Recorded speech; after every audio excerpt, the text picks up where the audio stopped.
On record. State of New Mexico versus Fabian Gonzales, CR 2016-2961.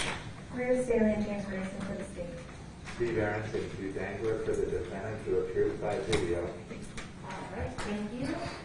So I did email the jury instructions to the parties yesterday. Any issue with them at all? No issue from the state. Defense? No issue from the defense. One thing I want to put on the record, Judge. Sure. Should I come up here because it's easier? Yeah, please. Thank you.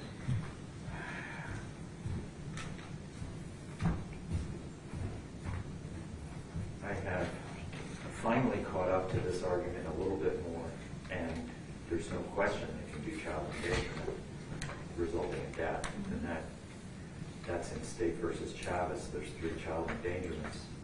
The first degree was acquitted by the jury in that case, but there was the death of a child.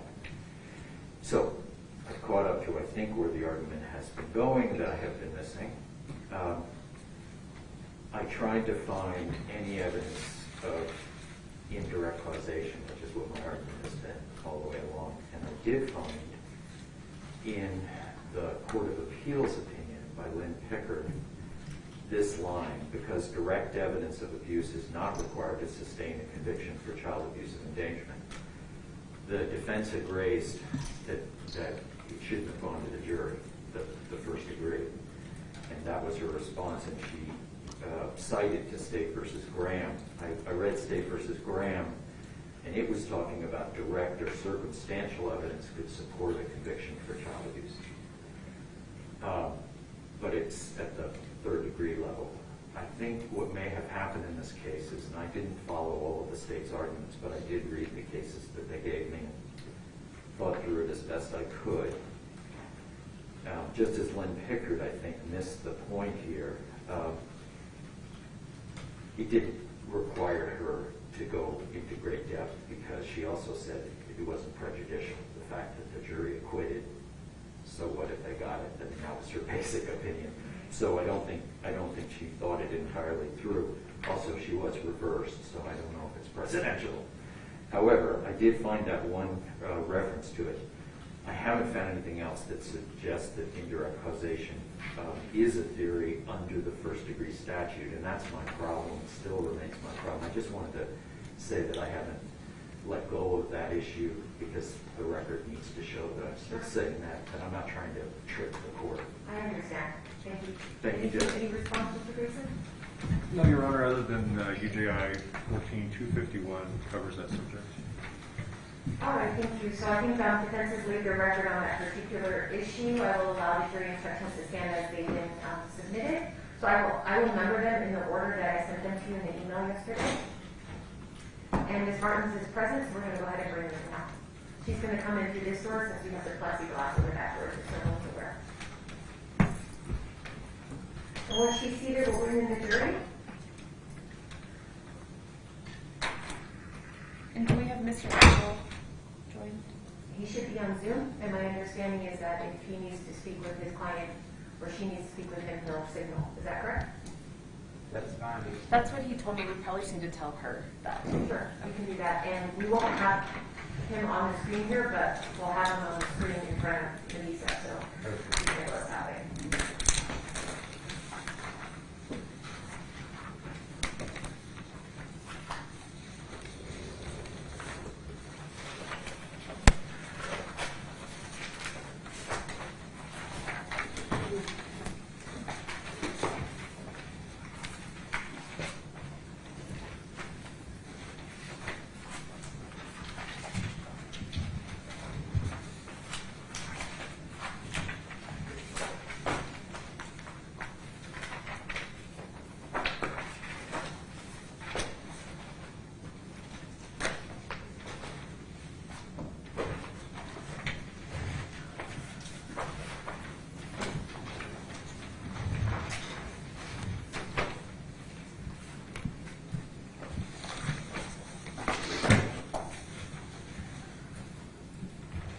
One thing we'll need to think about, parties, is when the verdict comes in, do we want Mr. Gonzales here in person, or do we want him to appear on Google Meet? So that's something I'd like the parties to think about how we're going to handle that.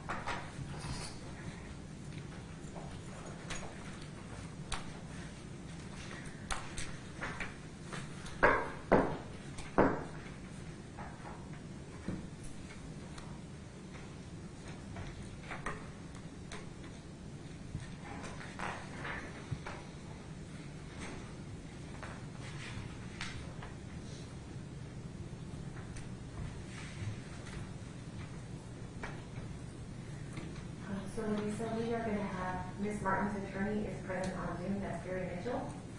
So if you can go ahead and spotlight him on your screen, so if he needs to speak with his client, you'll notice. Thank you.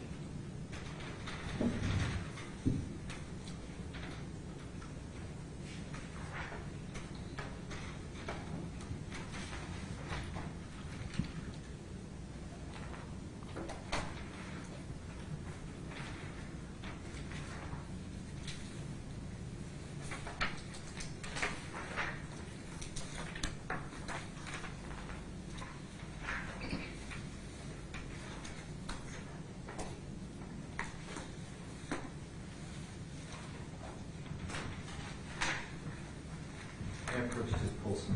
Sure.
Right there, I'm going to go ahead and get a microphone on it.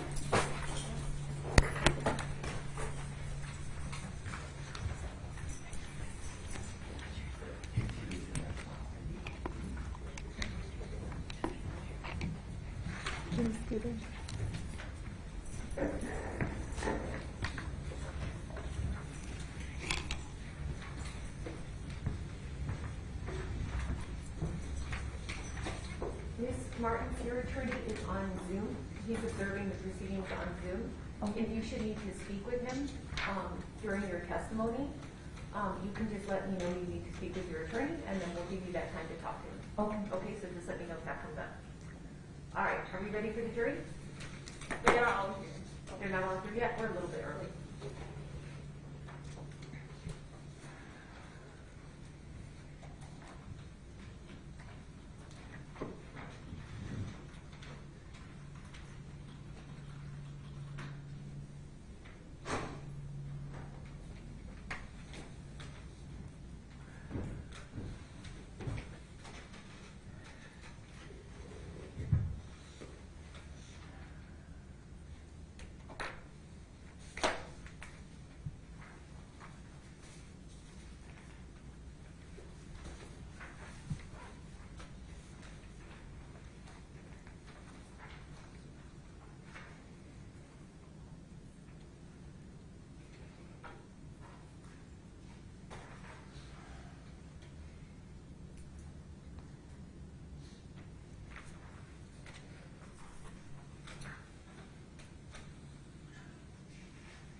under penalty of law, the testimony you're about to give will be the truth, the whole truth, and nothing but the truth? I do. Thank you. Have a seat. And I'm going to have you state your name, please. Michelle Martin. Thank you.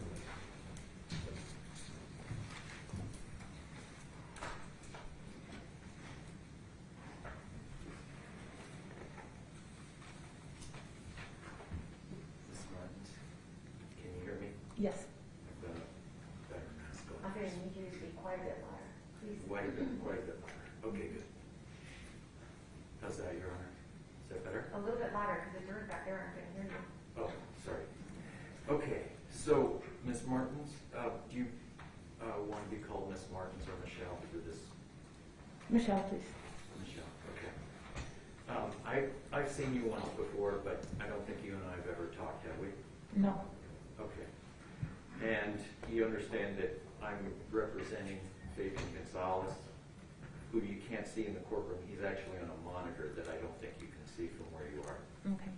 Okay. But you know Fabian Gonzales? Yes. And you know I'm his lawyer? Yes. Okay. And the judge swore you in. How are you feeling today? A little bit nervous. Yeah, I'm very nervous. And I do have a script, so I'm going to be talking to you, but it isn't going to be quite conversational. Do you understand that? Yes. I have to ask you questions. Yes. And so it won't be like that interview that you had with the psychiatrist where you guys chatted a bunch. Do you remember that interview? Yes. Do you remember his name? Dr. Whitfield? What was it? Whitfield? Wellner? Would that Yes. be right? Yes. So I'm going to need you to scooch closer to the microphone. Jurors are really having a hard time hearing you. Okay. Okay? Okay. So do you know what it means to be a witness in the trial? Yes. Okay. And we're going to have to speak up. You can't shake your head, just like in those other times you were questioned that there's a court monitor making a tape recording. Does that make sense? Yes. Okay, great. And you are answering me. I don't see you shaking your head. Okay. Do you remember giving a statement to the district attorneys and all the lawyers in November of 2017? Yes. Okay, good. And I think I've already asked you about your later statement with Dr. Wellner. Do you remember what he was, what his role was? He was a psychiatrist. Okay. Did you understand that he was hired by the state, that he was the state psychiatrist? Yes. Okay. And was that in April of 2018? Well, I don't remember the exact month. Okay, but that was sometime later than the earlier Yes. interview? Okay. Yes. And both interviews were sometime after the events where you lost your daughter? Yes. Okay.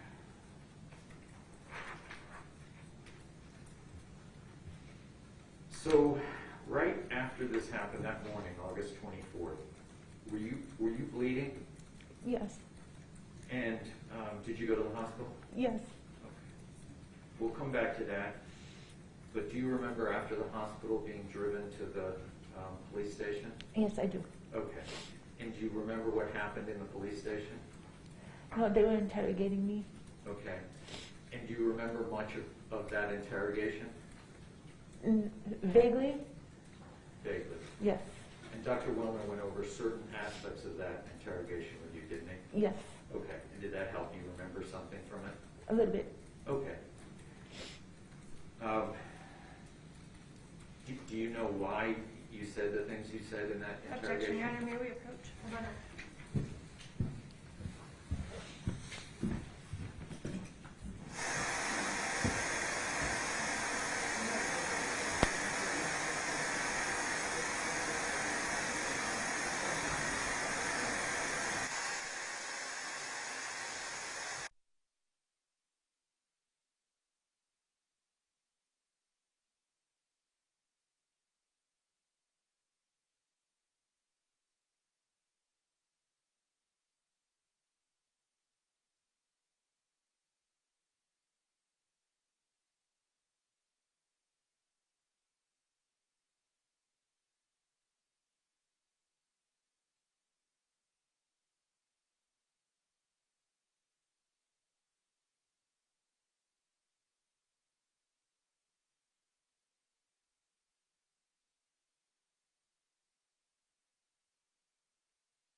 So you're a witness in this case, but you're also a defendant, is that true? Yes. Okay. And without saying what you pled to, is it true you entered into a plea deal with the state of New Mexico? Yes.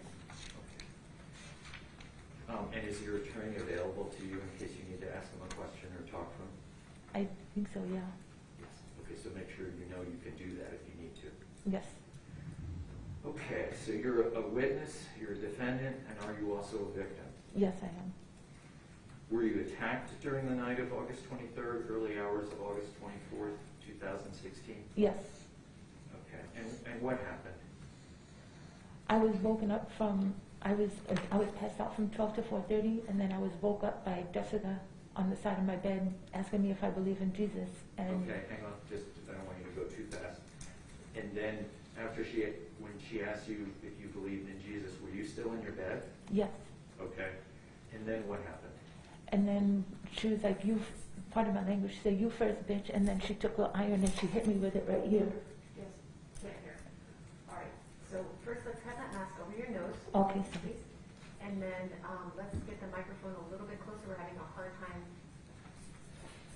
picking you up on the audio.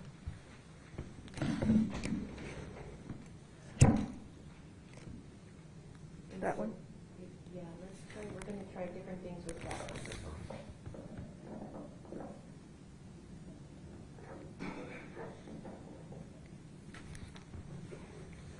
Let's try that. Okay, could you repeat that last answer? What did she say to you before she hit you? She said, you first, bitch. And then she hit me with the clothes iron in my forehead. Did we hear that? Not really. So you got to lean right up into that microphone. Okay. Okay, say it again. Okay, so she hit me with the clothes iron. She said, you first, bitch. And then she hit me in the forehead. Okay. And did you know it was an iron at that time, or just know you'd been hit? I just know I've been hit When, if ever, did you realize it was an iron? after the fact that she hit me. After the fact that she hit? Yes. Okay, so you did see the iron. Yes. Okay. And at that point, did you start getting blood, or was that later? I think it was at that point. Okay. And were you a little bit dizzy already, or not really? Yes, I was. Okay. And did you lose your daughter that night? Yes. Okay. And obviously, you're in jail because you're wearing the jumpsuit. Yes. Have you been in jail since August 24th? Yes. And have you received any counseling in jail? Yes. Objection, relevance, Judge. Approach.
Have you accepted that your daughter's dead?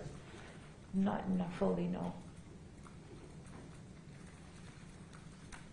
It's a hard fact to accept, isn't it? Yeah. The jury's heard a lot about your daughter, but you were there with her from the start. How did she come into the world? She was my miracle child, I called her, because I delivered her by myself at home. And one night I just went into labor with her at my house, and they wound up taking me to the hospital afterwards with her. And basically, I wasn't having no doctor visits. I didn't take no prenatal care or anything, and she was healthy. That's why I called her my miracle child. And was she a good daughter? Did she help you around the house? Yes. And when did she typically take showers or baths, if you remember? Like every other day. At the end of the day? Is that what you Every said? other day. Every other day? Yes. Okay. And would she take a shower or bath? Sometimes switch it on and off. Okay. And did she do it at the end of the day or before she went to school or early? The end of the day. End of the day? Yes. Okay. And you don't happen to remember if the night before this all happened, she took a shower or bath? Do you remember? I don't remember. Okay. Did Victoria have friends? Yes, she had a lot of friends. Her own age? Yes. And at school? Yes. And what about in the neighborhood? Did she have friends in the neighborhood? Yes, she did. And did she also get along with the adults? Yes. And how did the adults respond to her? Oh, they loved her. They said that she's a very good child. She was outgoing. She was very playful. Did you ever worry about Victoria being around anyone in your apartment complex? No. What about the boyfriend before Fabian? I was kind of a little bit worried of her being around him Okay, and why was that? because he was trying to make passes at my daughter. Okay. And was there a particular incident, without getting into it too much, but was there an incident that alarmed you? No, not really. Okay, there wasn't something you were told by your mom that made you worried that No. Victoria disclosed? No. Are we talking about David? Yes. Okay. After that, were you more protective of Victoria than before? Yes, I was. And particularly around men? Yes. So you wouldn't want a man to be alone with Victoria? No. And you wouldn't want a man going into her room at night? No. Okay. Okay. And did you confront that boyfriend, David, with what you were worried about? Yes, I did. And what was the result? What did you decide to do? I kicked him out of my house. You kicked him out of the house? Yes. Okay. If you'd seen Fabian going into her room, would you have been alarmed? Yes. Would you have done something about it? Yes, I would have. Okay, let's talk about Fabian. Before all this happened, before Jessica Kelly, how did you feel about Fabian? I thought he was a good guy. Did you know he drank? Not at first, no. Okay. And did you know he liked to smoke pot? Not at first. Okay. And did you know about any other drugs? No. Okay, so the night of August 22nd, just after midnight, did you get a text from Fabian asking if you wanted to do a line? Yes, I did. And what kind of a line did you think that was? I knew it was cocaine. Cocaine. And so that's a hard drug, right? I believe so. Okay, so was that the first time that you knew he might do hard drugs? Yes. Okay. Back to before Jessica arrived at the scene. What did you like about Fabian? He was a decent guy, I thought. Okay. And did he help you around the house? Yes, he did. Was it man help? You know, the kind where you have to ask for each thing the man does? No, he just did it. He just did it. Did he ever prepare meals? Yes. And what about vacuuming? Did he vacuum? I don't know. You don't know. How about mopping the kitchen floor? Did he do that? I didn't see him do that. Okay, you never asked him to mop the kitchen No. floor? No. Okay. But he might have? He might have, I don't know. Okay. How was he with your kids, Matthew and Victoria? He was pretty good with them. Okay. And in terms of Victoria, how did Fabian and she get along? They got along good. It was all good? Do you ever think he was inappropriate with her? Not that I've seen. Okay. And after your experience with David, were you still on alert about it? Yes. Okay. Was Fabian ever abusive towards Victoria? No. Okay. Did he discipline her? No. Would you have allowed him to discipline her? No. Could you tell if Victoria liked Fabian? She did. Okay. I want to show you a State's exhibit. I believe it's State's Exhibit 188. Do I put this face up, Judge? I'm really not familiar with it. It's been accepted and been published before, I think. Can you see that? Yes. Do you know about this note? I don't know about it, no. Okay. But does that look like your daughter's handwriting?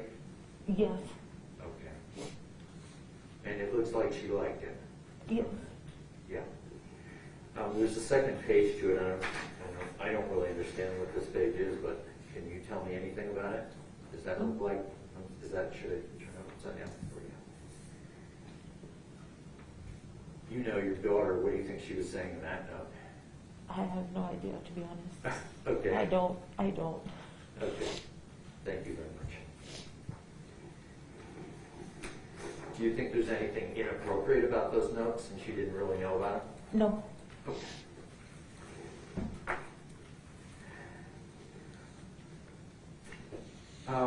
And this is sort of the same question in a different form, but it's the way we actually think, I think.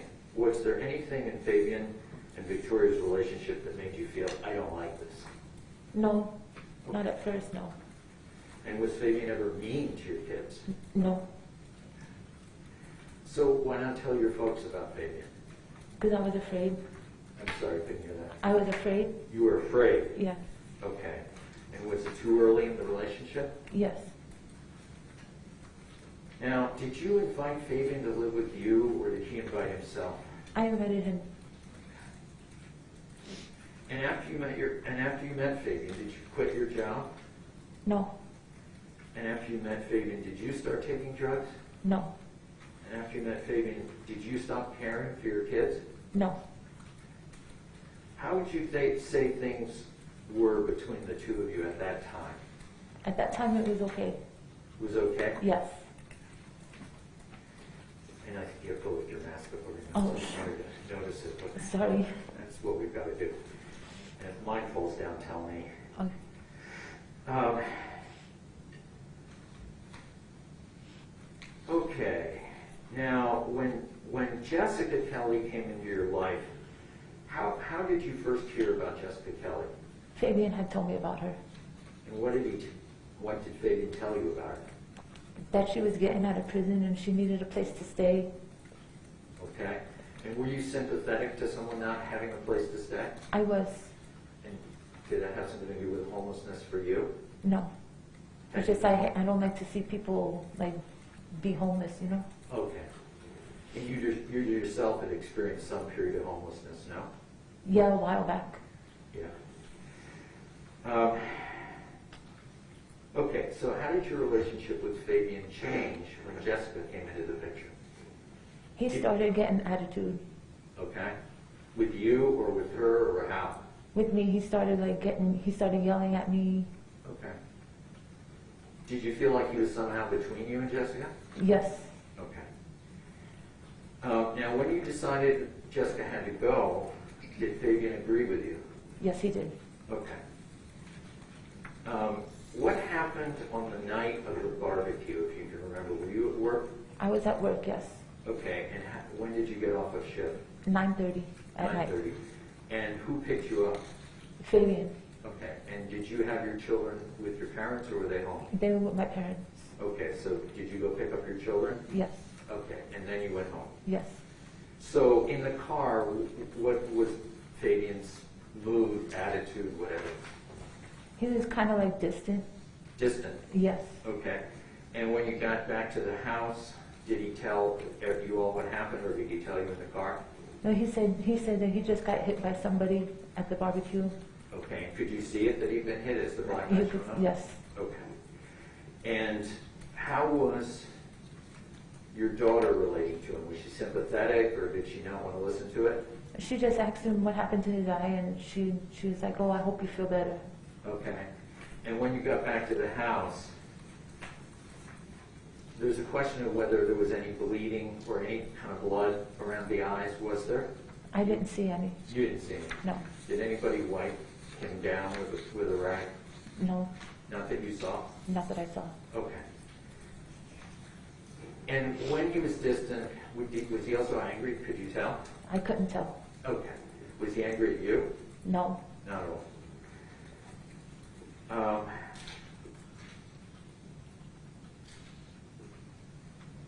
Did you know he searched for guns that night? No, I did not. Okay. Did he say anything to you about guns? No. How did you feel about Jessica Kelly was she gone that night? She was. How did you feel about her being gone? I felt relieved. Relieved. Okay. At about this time, do you remember what your feelings were about Jessica Kelly? She seemed okay. She seemed okay? Yes. But you were happy that she was out of the house? Yes. Okay. So there was friction? Yes. Okay. Do you ever remember saying to Fabian, either she goes or you both go? Yes. Okay. When was that, if you remember? I don't remember when. Okay. So at some point you were really fed up? Yes. Okay.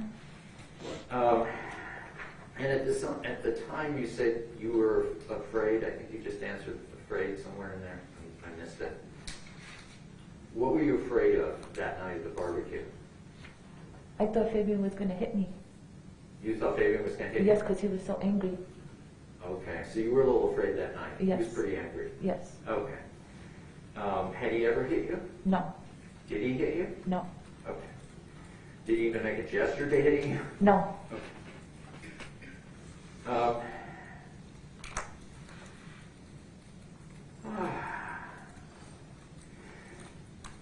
Do you think when you look back on this incident that things like your fear that night may be even bigger because of the unspeakable things that happened to your child? Yes. Yes.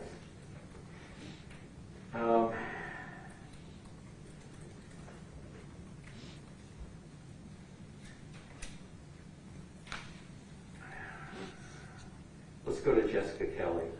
How did you first hear of her? Fabian had told me about her. Okay, I did ask you that before, I apologize.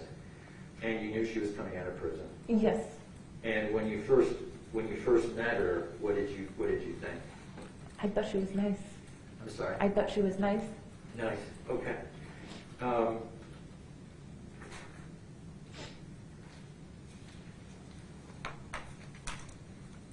Were you okay with the idea of her living with you for a little while?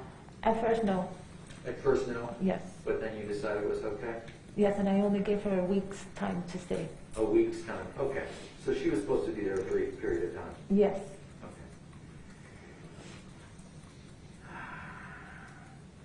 Did she seem happy at the time?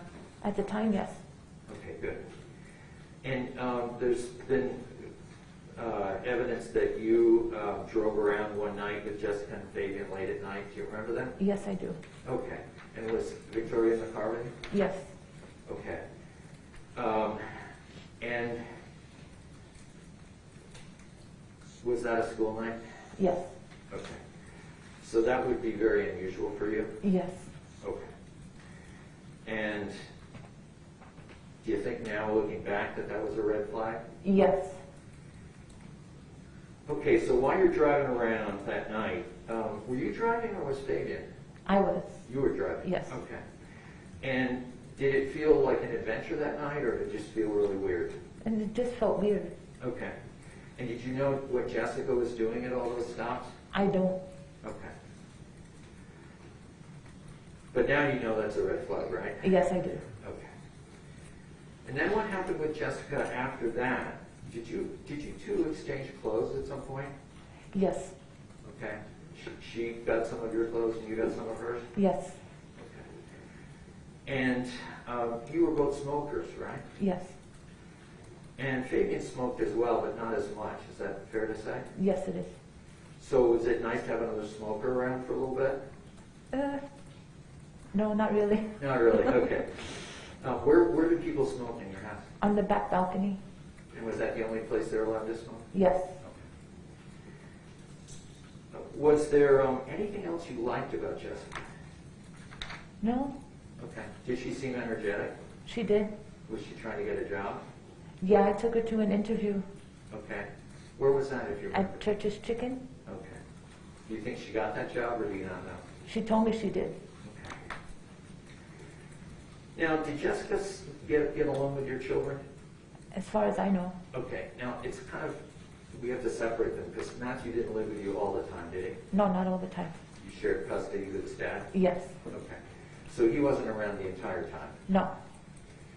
Did she get along with Matthew okay? Yes. Okay. And what about Victoria? Did she get along with Victoria? Yes. Did Jessica pay much attention to Victoria? Yes, she did. Okay. And in fact, did she put makeup on her one time? Yes, she put makeup on her and I told her to go take it off. Okay. Was there a discussion about lipstick? Yes. Okay. And did you draw the line, no lipstick? Yes, I did. Okay. But you got some glitter on, right? Yes. And you were okay with that? Yes. Okay. And that's your decision to make, what happens with your daughter about whether she gets it. Yes. Okay. Returning to Victoria again, what did you ever see Jessica mistreat her? No. Did you ever hear Jessica say she hated Victoria? No. Okay. And she never hit Victoria? Not that I know of. And she would have been out of your house if she'd done it? Oh, yeah. Oh, Yes. yeah. I'm not sure what the sequence of time here is, so you can help me out. She came back to the house to be with you after the night when she was gone, right? She was gone the night of the barbecue. Is that correct? Yes. So she came back to be in your house sometime, would that be Monday, if you remember? I don't remember. Okay, but she's back in the house. Yes. Was she different then? She started acting a little different. Okay. And when you say she started acting a little different, the jury would love to know what exactly was a little different about her. And she was just acting more aggressive. Aggressive? Yes. What else? Like, she was like spaced out. Spaced out. Yes. Okay. And when she was spaced out, was she talking to you and talking to herself? She was talking to herself. She was talking about how the TV is going to get her, The TV's going to that get people in the TV are out to get her. And when she was talking to herself, did you ever hear her say anything that she hated Victoria or mentioned Victoria? No. Okay. So it didn't have anything to do with Victoria at that time? No. Now, there was a time when Jessica had her kids with her. Do you remember that? Yes. And was that at your apartment? Yes, it was. Okay. And was it kind of a sleepover, or what was it? Yes. Okay. And so you saw her operating with her children, right? Yes. And was she good with her own children? Yes. Did you ever think, like lots of parents do, I wouldn't do that with my kids? Yes. Okay. Well, if you can remember, what made you think that with her? Could you repeat that? Well, what I'm wondering is, when you're watching Jessica with her children, that when they were in your house with you, did you ever think, like a lot of parents do, well, I wouldn't do that with my kids? Oh, yeah, she would roughhouse with her kids, and I wouldn't do that with mine. You don't roughhouse with them? No. Okay.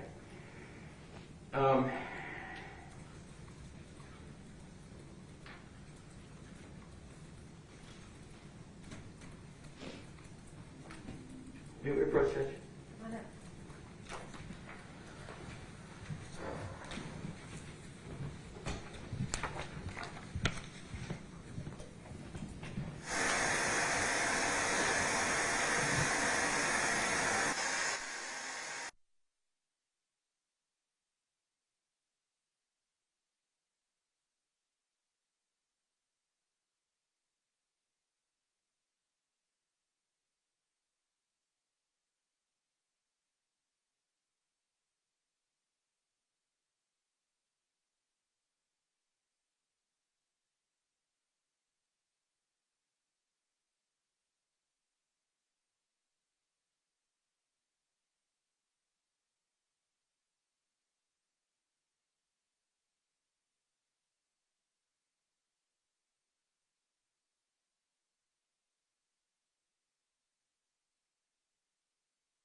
And so,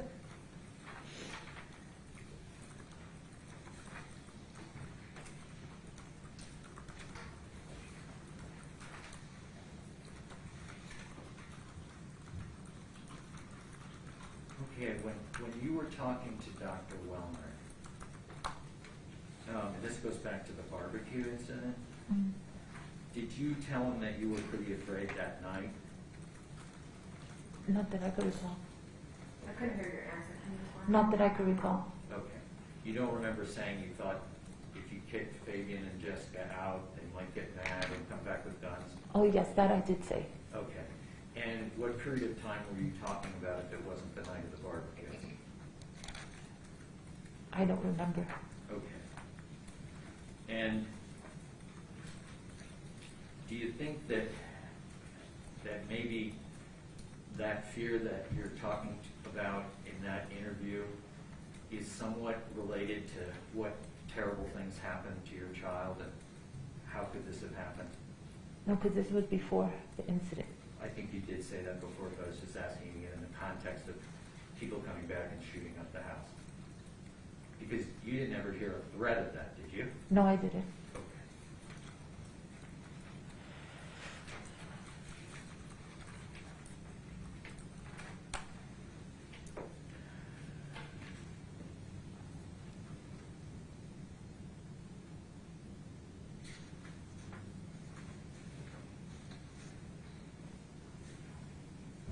How would you describe the change in Jessica as far as you felt it? Like just her attitude changed, her whole personality changed. Okay. Was it sudden, or did you see it coming for a while? No, it was just a sudden thing. Okay.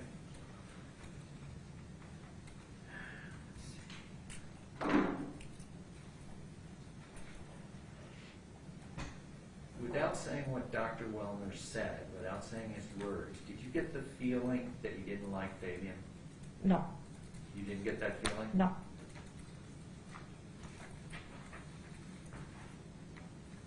Do you remember being asked if you were drinking on the day that this terrible event happened? Yes, Okay. And do you remember what you said about that? Were you drinking that day? I was. Okay, you were.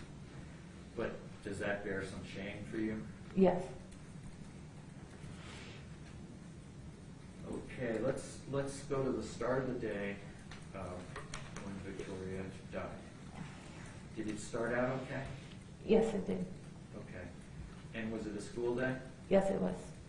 And was Matthew at home at the start of the day? No. Okay. Did you bake cupcakes? Yes, we did. Okay. Was Victoria excited? Yes, she was. Did she have school the next day? Yes, she did. Okay. But that was going to be the day of the party. How did that work? Yes, we were going to have a party at a park. Okay. Was the school day the next day the full day or a half day? It was a half day. A half day. So you'd have time to go to the park and have a real party? Yes. Okay. Normally, did Victoria get to stay up later when she did not have school? A little bit. Okay. So I'm going to ask you about her bedtime. What if you weren't working that night and it was all completely regular? When did she usually go to bed? Between 8 and 8:30. 8 and 8:30. Okay. And did she wear the same clothing to bed? No, she changed into pajamas. Okay. What were her pajamas like? What pajamas did she have? I don't remember the one she had on. Okay. You don't remember any pink pajamas? No. Okay.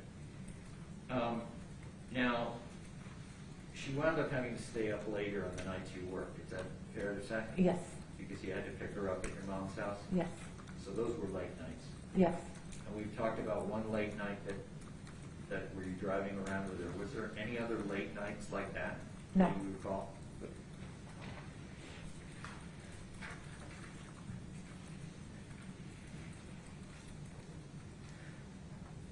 Was it hard holding a job and raising 2 kids? It was, being a single mom, it was kind of hard. So on the morning of the 23rd, did you take Victoria to the bus stop? Yes, I did. Okay. And was Matthew there with his dad? Yes, he was. Was that awkward at all? No. Okay. Were you getting along with Matthew's dad at the time? At the time, yes. Okay. And did you walk home? It's not that far a walk, is it? No, it's not. Okay. Was Fabian up? I don't remember. And what about Jessica? Was she up? No. And in that morning, how were they acting, if you remember? They were acting normal. Okay, normal. You were continually kind of not happy with Jessica, but how did you feel about Jessica that morning? She was starting to get to the time where she was about to leave, so she kind of started acting shady towards me. Okay. She was acting lousy towards you. Whose idea was it to get the car window fixed? Mine. Your idea, okay.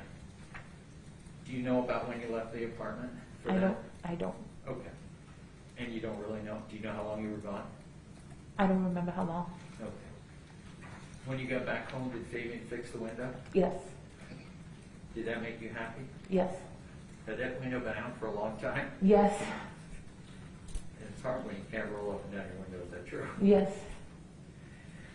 So after the window fixing, do you remember going to people's houses? Do you remember any of that driving around? I remember going to his brother's house Okay, which one? and his uncle's house. Okay, in his uncle's house. Yes. And just so the jury knows, which brother was it? I don't remember. Okay. And do you remember the name of the uncle? Not really. Okay. Now, was Fabian drinking at those houses? Yes, he was. Okay. And were you drinking there? No. No. When did you start drinking? After when we were leaving his uncle's house. Okay. So at some point during the day you did drink? Yes. Okay. How did it come about that Jessica was going to pick up Victoria at 4 o'clock at the bus stop? Because we were going to be at his uncle's house late, so I texted her and asked her if she could pick up Victoria from the bus stop. Did she respond to that text, if you remember? No, she didn't. Okay. So did you not know whether she was going to pick her up? I didn't know she was. Okay. Is that why you texted your mom? Yes. And then why did you call your mom off if you did? Because she later on she answered the phone. Okay. Oh, Jessica Kelly answered the phone? Yes. And you were able to communicate with her? Yes. Okay. Did she seem fine on the phone, or did she seem weird? She on the seemed phone? fine. Fine. How did you feel when Jessica failed to pick her up? I felt ashamed and like she didn't care. After you told Fabian we have to get home, did he drive too fast? Yes, he did. He was driving like a crazy man. Okay. Well, you got home quickly. Yes. And how was Victoria when you got home? She was doing her homework on the balcony. Okay. So she seemed okay? She seemed okay. Was she mad at Jessica at that time? Not that I could recall. Okay. Would she have told you if she's mad, or does she keep things to herself? She tells me most stuff, but most of the stuff she keeps to herself. Okay. Did you confront Jessica? Yes, I did. And how did Jessica react? She just blew me off. She blew you off. And in hindsight, looking back, was that another red flag? Yes. At the time, what did you think? Did you think Jessica was just being Jessica? I didn't think she was just being Jessica. I just thought, like, I don't know. Did you want to get in a fight with Jessica? No. Definitely not. Okay.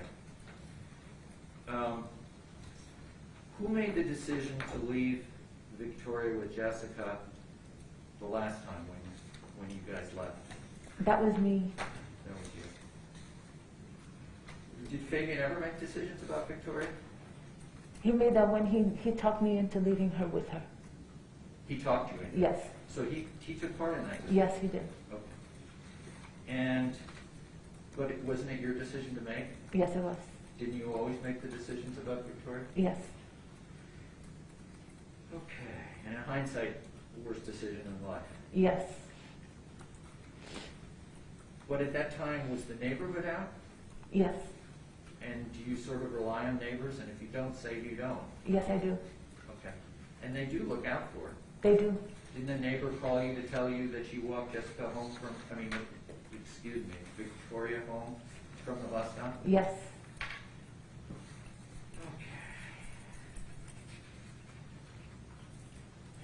Now, to the part where you and Fabian get back to the apartment, and I'm sure knowing what you know now, this part is particularly shameful, huh? Yes.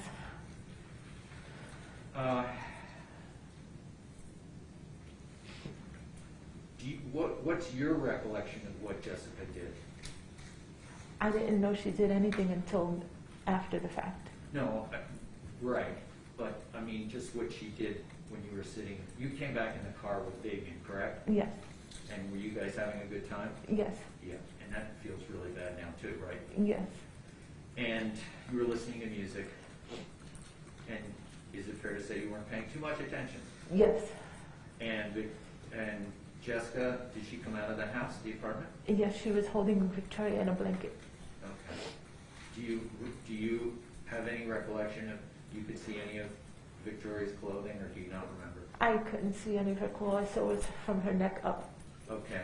And can you describe the blanket that she was wrapped in? I can't recall. I don't remember. You don't remember No. what the blanket was? No. Okay. Do you remember saying it had footballs and stuff on it? Oh, yes. Okay. I just have a moment.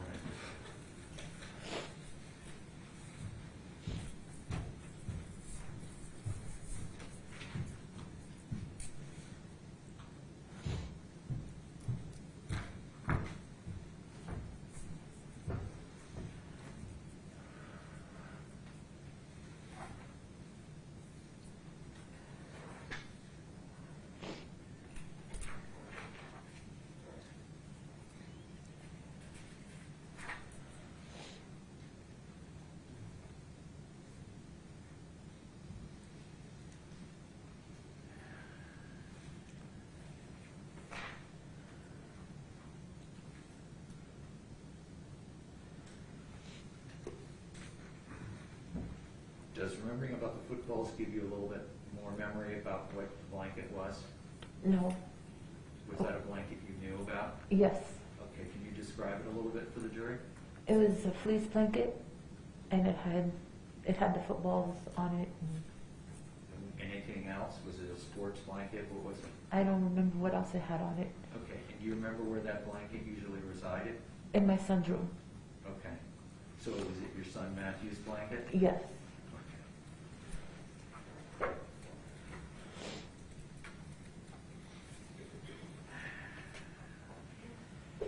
So then, does Jessica return into the house? Yes. And did you and Fabian get out of the car at some point and go up into the apartment? Yes. And who was ahead of who, if you remember? I don't remember. Okay. Did you ask Jessica about Victoria at that time? Yes, I asked her where she was going with my daughter, and she didn't answer me. Okay. So she didn't answer you. Did you ask where Victoria was then? She said she put her in her bedroom. She was in her bedroom. Was the door closed? Yes. At that time, if you can remember, and it's hard because a lot of time has gone by, at that time, what did you think was happening? I don't know, I thought she was just asleep. Okay. And when you say she, you mean Victoria was just asleep? Yes. When you first came in, did Fabian and Jessica have like a private conversation, if you remember? Yes. Okay, where were they? They were in the living room. Okay. And right after that conversation, did Fabian go into your daughter's bedroom? No. And would you have noticed that? Yes. Even in a good mood, you would have noticed Yes. that? Okay. And how did Fabian act after that conversation with Jessica? How was he acting? He was acting kind of distant. Distant. What, is he angry at you? No, not at me. Okay. So you think he was angry at Jessica? I think he was angry. Okay. And do you have any idea where that angry's from? No. Okay.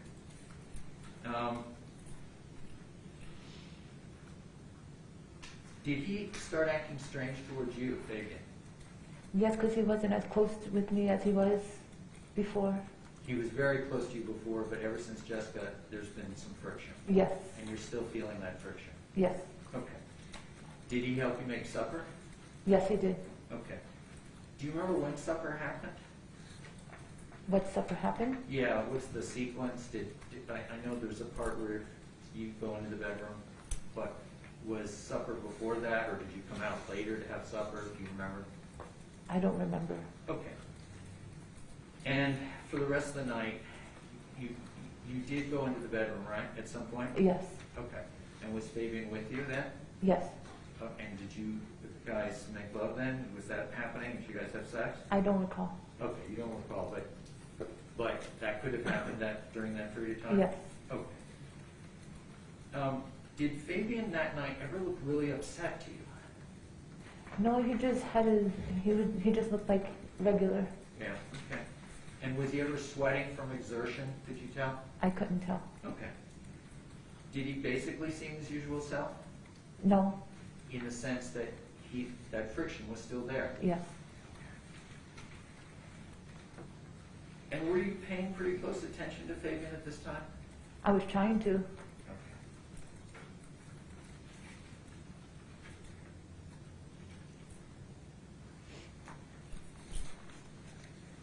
When you were in the bedroom, assuming you were having sex, and you said you don't remember, when you had sex, did you usually close the door so your child wouldn't come in? Yes. Okay. And that night, if you remember, did you have the television on? Yes, I did. Okay. And do you remember ever hearing the other television on in Yes. the other room? You do? Yes. Was it kind of loud? Yes, it was. Did you guys ask Jessica to turn it down? No. Okay. And after you went into the bedroom, did you just stay in the bedroom or did you ever come out again? No, I stayed in the bedroom. Okay. Although there were some cigarette breaks, right? Yes. Okay, and I'm not sure whether there were 1 or 2 cigarettes that you remember. Do you remember? I don't remember. Okay. But at some point you came out, and that must have been, was it fairly late when you came out for that cigarette break? I don't remember the exact time. Okay. Was it before you went to sleep? Was it after sex? That kind of thing? It was before I went to bed, I know that. Okay, so it was before you went to bed. And so you would go to the balcony to smoke, right? Yes. And did Fabian come with you? Not that I could recall. Okay. Was Jessica out there smoking? No. No. Did she come join you on the balcony? No. Okay, so you smoked by yourself. Yes. And when you went back into the bedroom, was Fabian still in the bed? No, he was in the living room with Jessica. He was in the living room with Jessica. Did Yeah. he ever come back to bed? Yes, he did. Okay. So when you were getting ready to go to sleep, did you turn your TV off? Yes. Okay. And how did you go to sleep? Was Fabian with you when you went to sleep? Yes, he was in the bedroom. Okay. And how did you fall asleep? Were you entangled, or were you on your side of the bed and he's on his side? I fell asleep on his lap. On his lap. Okay. Now, would you have woken up if he got up, or would you have? I would have. You would have? I would have. Okay.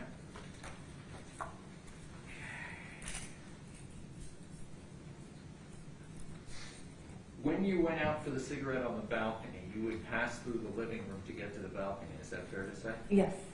And were the lights on in the living room? No. They were off? Yes. So could you not see very well in the living room because it's at night and you've been in another room? I saw pretty well. Okay. So did you see your orange laundry basket in the middle of the room at that time? No. Okay. And was the television still on in that room, the living room? That Yes. It was? Yes. Let me ask you about bathrooms. Your house has 2 kind of master baths, full baths? Yes. Okay. So you had a full bathroom off your bedroom, is that? Off of my bedroom, and then the other one was a half of that. Okay. And that night, did you use your bathroom? Yes. Off the master? Yes. Okay. And did Fabian use your bathroom off the master? Yes. And did you ever hear the shower running in your bathroom? No.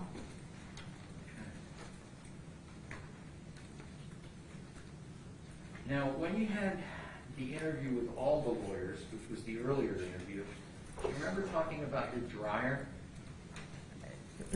Vaguely. Okay. And do you remember saying the buzzer was really loud? Yes. Okay. And could you hear that buzzer anywhere in the house when you were doing laundry? Yes. So it helped you know when your cycle was done and you could keep working. Yes, You could multitask. yes. Do you ever remember the buzzer going off that night? I don't recall. Okay. That wouldn't have been loud enough to wake you up, No, but it might have been loud enough if you were awake. yes.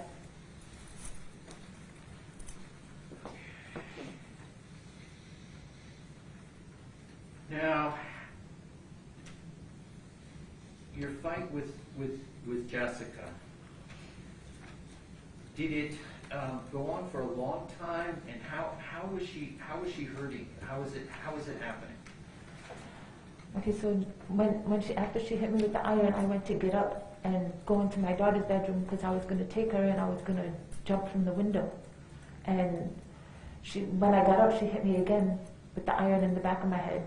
And as I was making my way to my daughter's room, she kept beating me up. She pulled my hair, she threw me to the floor.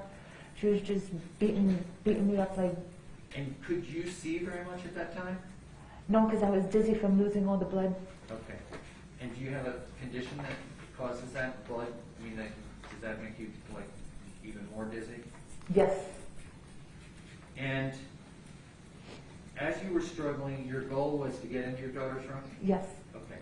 And what did you do when you got into your daughter's room? I shut the door and I locked it so that way she would stop beating me up because I was going to jump from the window and have my daughter jump in my arms to get away from her. Okay. So you were ready to make the escape with your daughter. Yes. Was there light in that room at all? There was a nightlight. There was a nightlight. So there was a little bit of light. Yes. Okay. And in that little bit of light, did you look everywhere for your daughter in the room? Yes, I did. Okay. And did you check the closet? Because kids sometimes hide in the closet. Yes, I did. Sorry? Yes, I did. You did. Okay.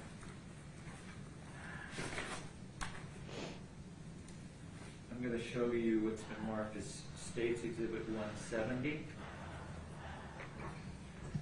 And it's already been in evidence. I hope I can get that. Maybe if I turn it this, that'll make you dizzy, but you can see the hole at the bottom and the top. Do you recognize that at all? That's her closet. Okay, that's the closet in her room. Yes. Is there anything amiss in that picture? Yes, all her clothes.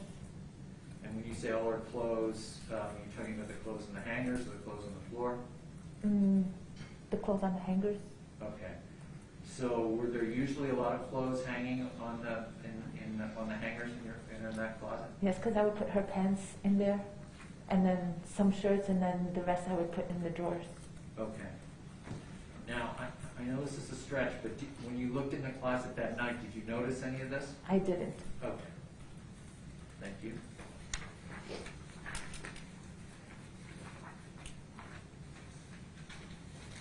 And I know it's a stupid question at this time, but was your daughter in the room? No, she was not. Okay. So what did you do next?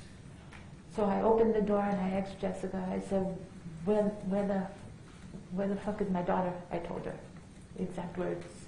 Okay. And she still didn't answer me. She started beating me up again. She started pulling my hair. She started beating me up, kicking me.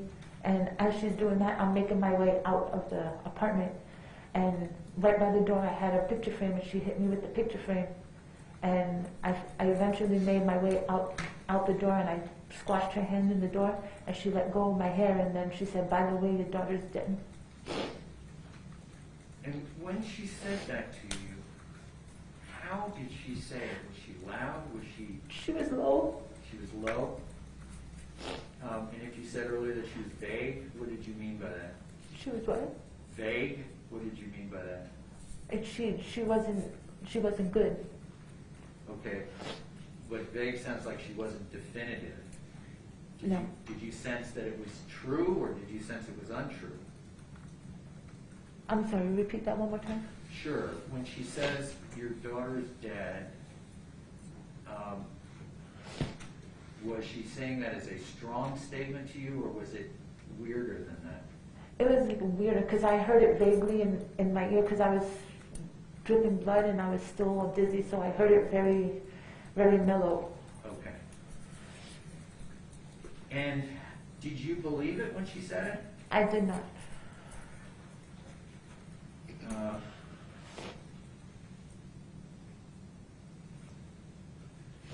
want to go back to something earlier. As I understood the sequence when Jessica first attacked you, she's attacking you in your room. Yes. Did she ever tell you at that time that your daughter was dead? No. And during this fight, were you really looking around? Did you know where Fabian was? No, I saw him at first when she first did it, and then after that I didn't see him.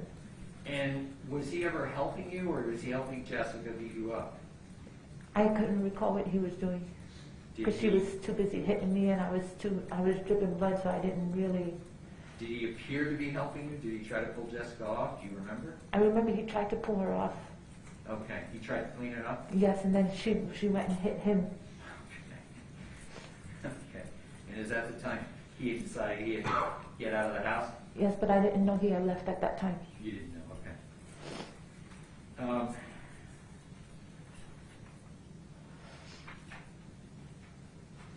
Do you remember a pause in the fight, or do you think the pause might have been when you were in the room with the door locked? No, the pause was when I was in the room. Okay.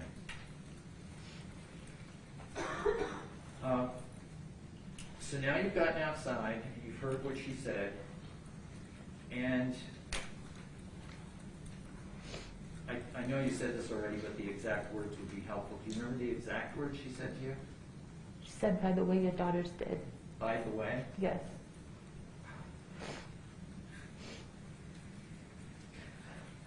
And did you think about going back into the apartment? No. And when you got outside, where's Fabian? Did you see him? I didn't see him at first, and I was looking for him, and eventually I went to go knock on my friend's door, and I heard him say, "Michelle, I'm over here," and he was on the phone with the neighbors with the cops. Okay. And did you tell Fabian what Jessica said? Yes, I did. And without saying any words that he said, did you feel like he believed it? No. When did you first know that Fabian was dead? That Fabian was what? When did you first, I'm so sorry. We do this, we just mix up words. When did you first know that your daughter was dead, that Victoria was dead? When I got into the jail. Okay. That's when it snapped, because I was too out of it from being hit in the head. So I was in shock. And I was going to ask you about that. Do you remember a neighbor asking you about where are your kids? Where are your kids? I don't. Okay. And do you remember asking about your phone to Fabian? No. And do you remember his responses to you? No. Would it surprise you that you asked maybe 2 or 3 times, according to witnesses? That I repeat that? That you asked 2 or 3 times for your phone? Would that surprise you? No. Okay. And when the police arrived, do you remember what you said to them? I told them that she had killed my daughter. Okay.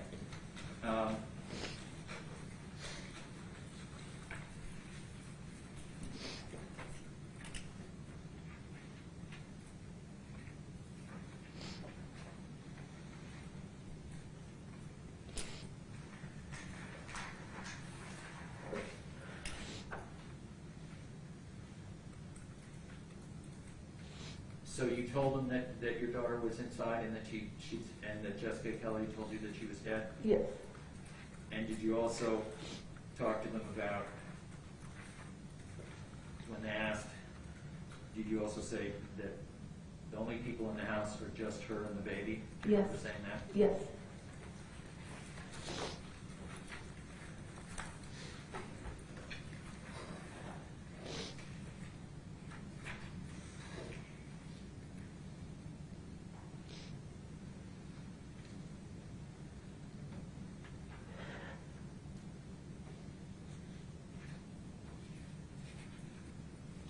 And I think you said you were in shock. What kind of shape were you in at that time?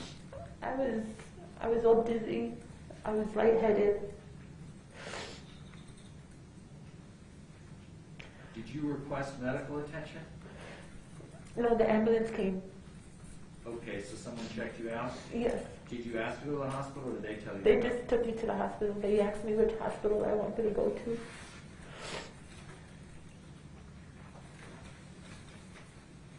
Now, I'm going to show you what's marked Defendant's Exhibit T.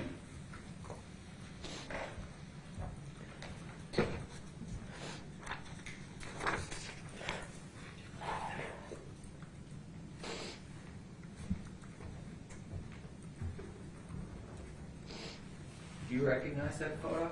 Yes. And who's in the photo? Me. Okay.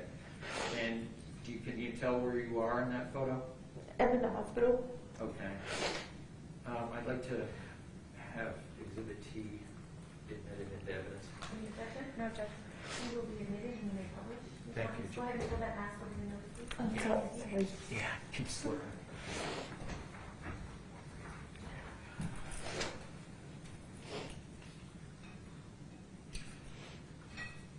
So I'm guessing you didn't have a mirror in the hospital, right? No.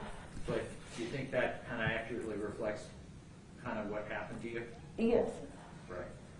And looks like you're sitting up with an IV in your arm. You're okay? Yes. Did they take your blood there? Do you know? I don't remember. Okay. How many stitches did you have? I had 14. Relevance? Yes, I have relevance. Okay, come on. I'm here.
So how many stitches do you think you had? I have 14 altogether.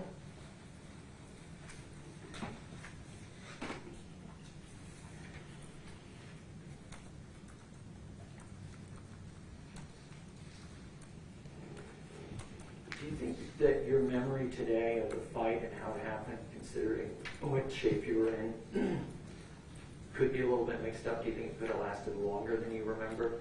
It could have. And when you went into your child's bedroom, were you thinking only of yourself, or were you thinking of Victoria? No, I was thinking of Victoria too, because I was going to have her jump with me. Did you knowingly put your daughter in any danger? No.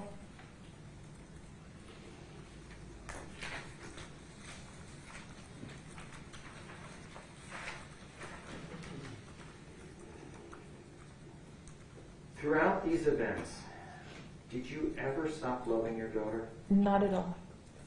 And do you love her now every bit as much as you did 10 years ago from the first day she was born? I do. No further questions. I pass to you. Cross-examination?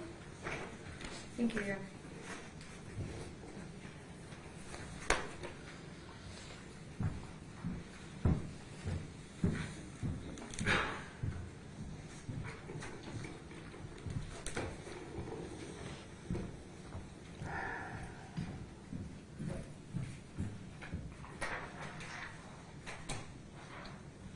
Good morning, Michelle. Good morning.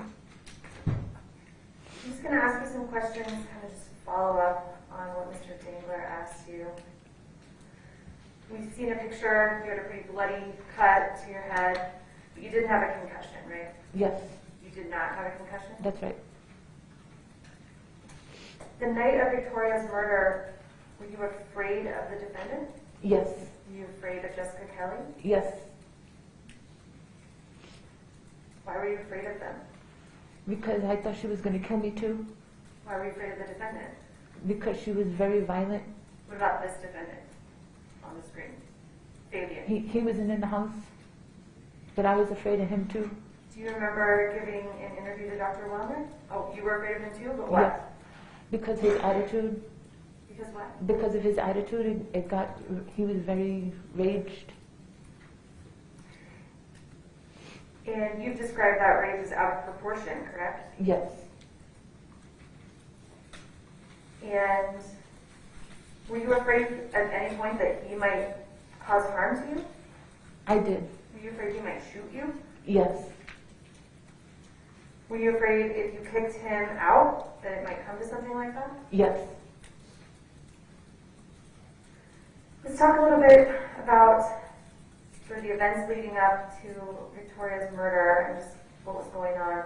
You hid the defendant from your parents, yes, I did. and you hid Jessica from them. Yes, And in fact, there was more than one time when they had to hide in bathrooms when your mom came by. yes,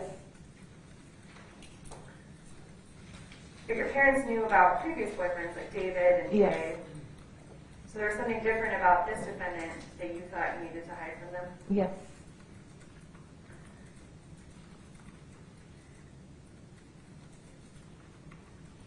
This defendant moved into your house pretty quickly after you guys first started dating. yes, And he started using your car yes, almost every day. yes.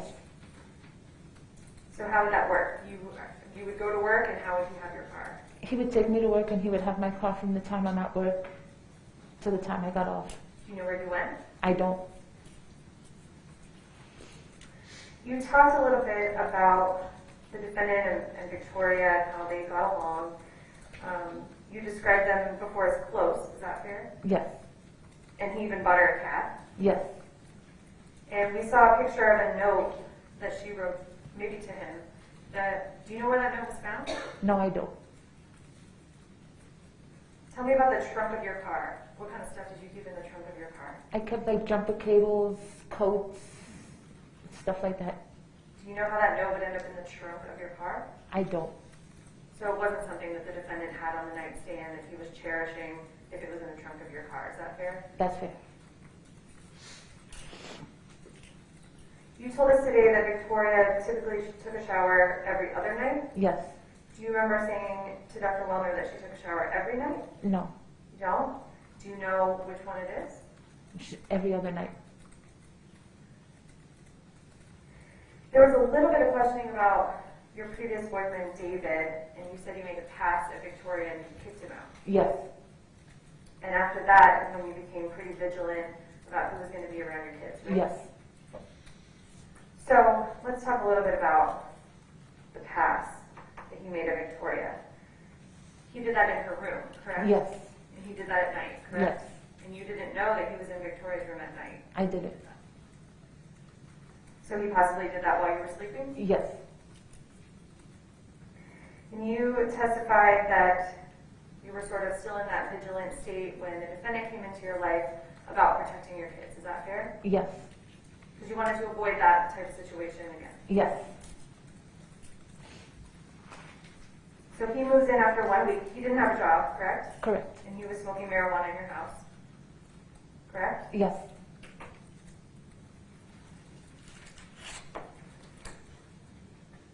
And he asked you to do a line. yes. How familiar are you with methamphetamine? Not familiar at all. Have you ever done it? No, I have not. So when he said a line, you assumed it was cocaine? Yes, Did you know for sure? I didn't. I'm going to show you stage 405. Do you recognize this picture? That's my bathroom. That's my bathroom. Do you know how this drug pipe got on your windowsill? No, I do not.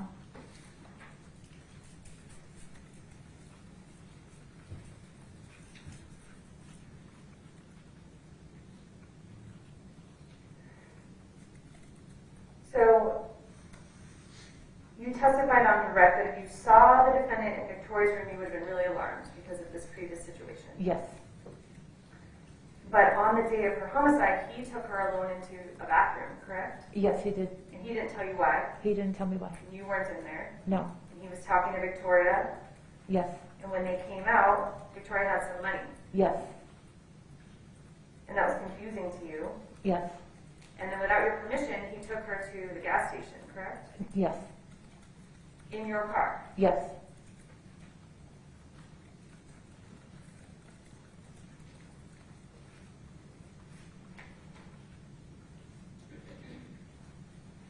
Let's talk about relying on the neighbors quickly. You said that you relied on the neighbors, you guys watch each other's kids, that kind of thing. Yes. Did you just ever leave Victoria in the parking lot and assume that neighbors would just watch her? Oh, no. So if you were relying on a neighbor, you would talk to them, get them to babysit, ask them if Victoria could come over? Yes. This wasn't an apartment complex where you just let Victoria run free without watching her, or making sure someone was watching her? Correct.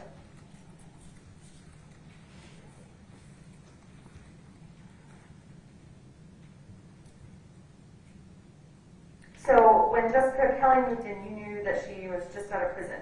Yes. You didn't know what she was in prison for. I did it. And she and the defendant started doing drugs in your house. Yes. Did you get any rent money from her? No. Did you know she was paying rent to stay at your house? No.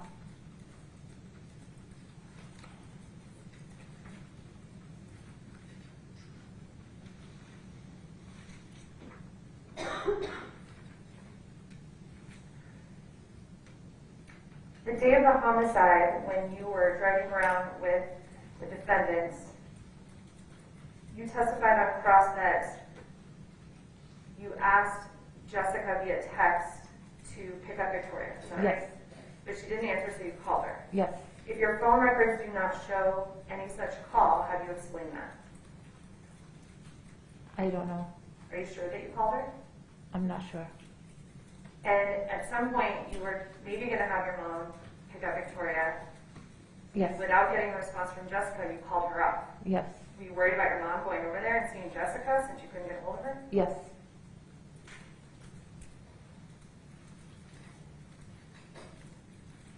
That morning, before you left to go on these errands with the defendant, how was Jessica acting? She was acting good. She was Fine. acting good? Yeah. You don't remember her in your bedroom with the defendant reading her religious books and talking about God and sinner and all that in the morning? No. Is that maybe when you were taking the kids to the bus stop and making cupcakes? Yes. But when you first left, after Victoria's at school, and you made one of those first trips, you actually were worried about Jessica alone in your house because you texted Pauline, correct? Yes. Yes. You wanted Pauline to go over and knock on your door and pretend that she was your aunt Yes. because you were worried you didn't know what Jessica was up to in there. Yes. So something was going on that made you concerned. Yes.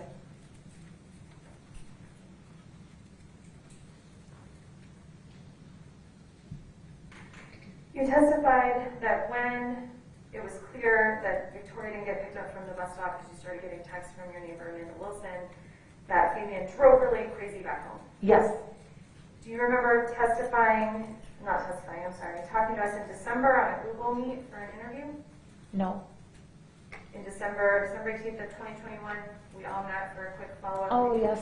Do you Yes. recall that? Yes, I do. And in that interview, you said he was taking his time and you were getting frustrated with him. Do you recall that?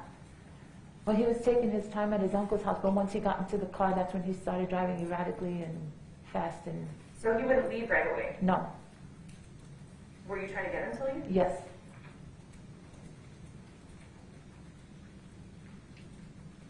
And when you get home, you're in the apartment about an hour when Jessica's there Yes. before you leave again. Yes.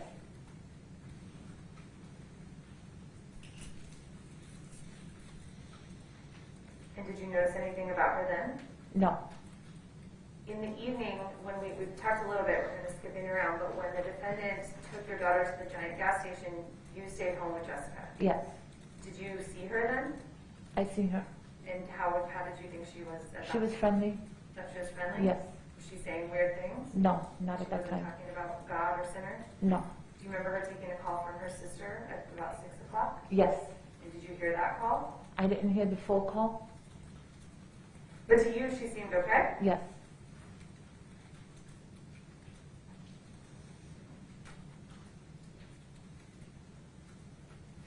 When you went with the defendant to his brother's houses, you weren't allowed inside those houses, right? Correct.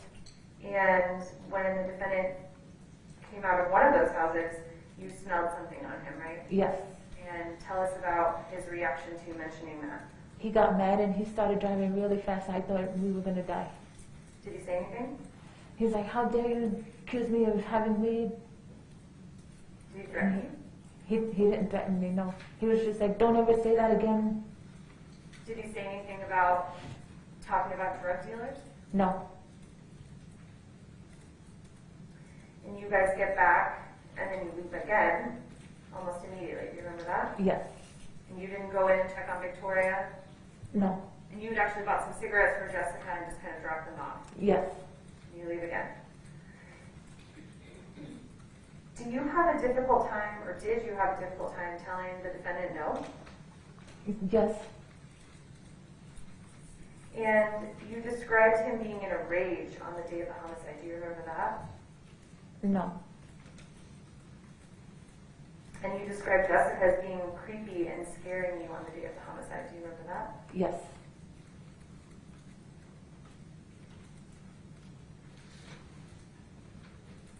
Were you afraid of the defendant's brothers? No, because I never met them. Was there talk about guns and the defendant's brothers having a lot of guns? Yes. And did you have a specific concern about that? Yes. What was that? That he, like, if I were just to tell him to go, that he would have his family come back and shoot up my house. So the things he said about his brothers made you afraid of them? Yes.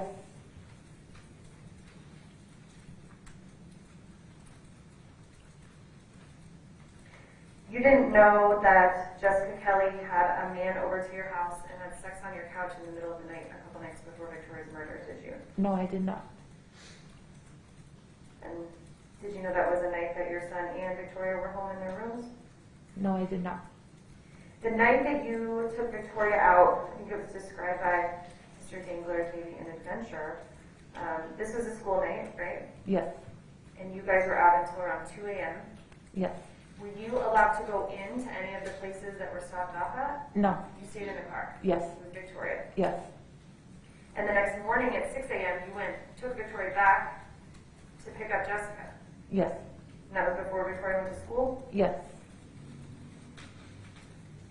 Would you say during that time you were in withdrawn judgment?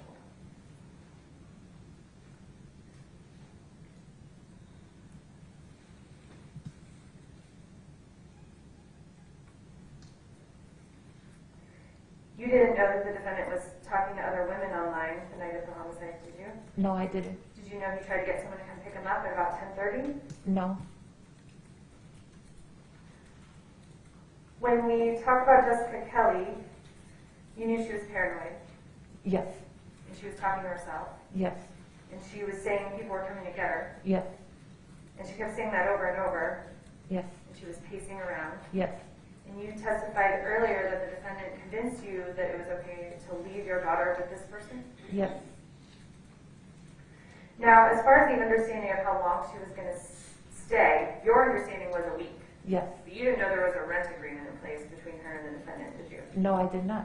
And when you told the defendant, or when you made the decision that you wanted her out, you didn't actually communicate that to her, correct? The Correct. defendant did. Yes.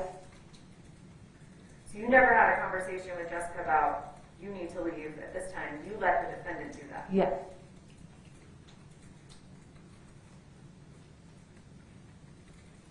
The night that Victoria was killed, your phone went off of the Wi-Fi at 11:05 and presumably outside into the apartment complex parking lot. Was that you? No. Do you know that neighbors heard the defendant and Jessica on your balcony at about 1 or 1:30 in the morning? No, I did not.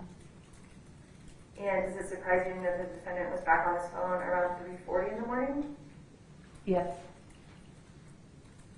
And your phone again went off of your Wi-Fi about 4:07 in the morning, which is believe about 30 minutes before the police were called. Can you explain that? I don't know. Did the defendant sometimes use your phone? Sometimes.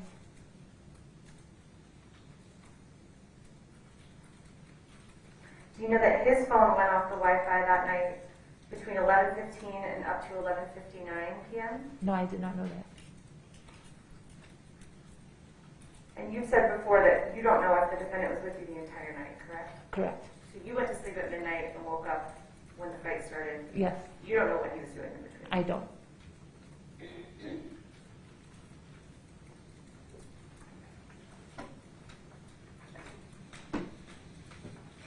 You took a plea in this case. We talked about that on direct. Yes, And when you took that plea, you were aware that there was a fourth person identified in this case, correct? yes. You have a moment now?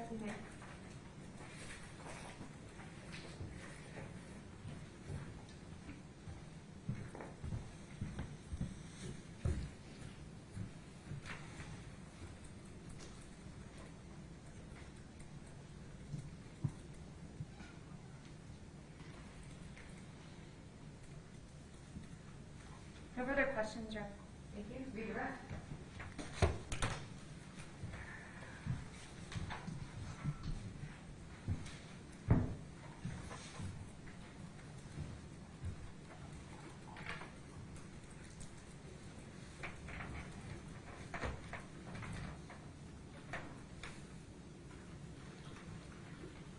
On the cross-examination, you were asked about a trip to Giant that happened Yes, that day.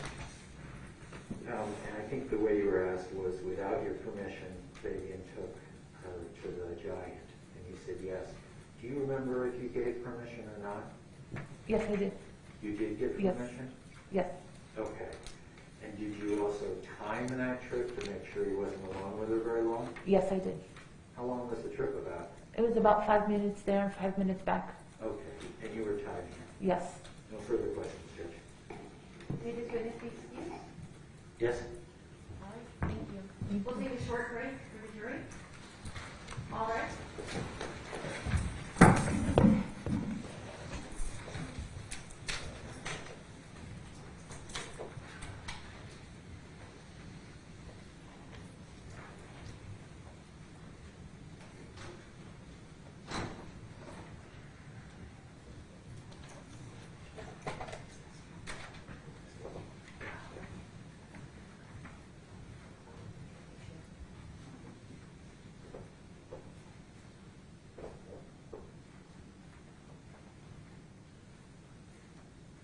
You may be seated.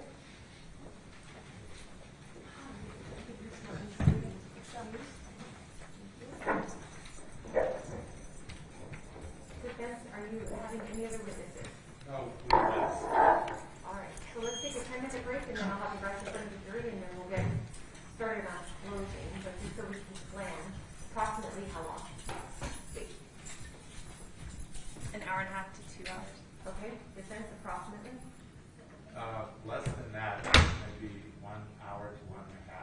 Okay, and then we have rebuttal, another 30 minutes or so approximately? At the most? Yeah, the most. So we're talking total 3.5 hours or so? Okay. So do the parties have a problem with starting with the state's closing, which will probably take us to lunch, then move to defense closing and rebuttal after lunch? Any issue breaking it up like that? No. Okay, that's what we'll do. We'll take a 10-minute break and then we'll get going.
the time I read through all these instructions, that's probably about 15 to 20 minutes of reading. So that would bifurcate your closing. Are you okay with that?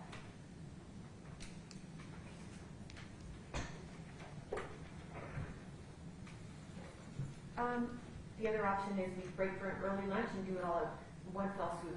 I prefer that, Judge. I think that's better. Any objections to that, defense? No, Your Honor. Okay, so we'll do an early lunch. We'll read instructions, do an early lunch, come back to close. All right, let's go ahead and bring it in.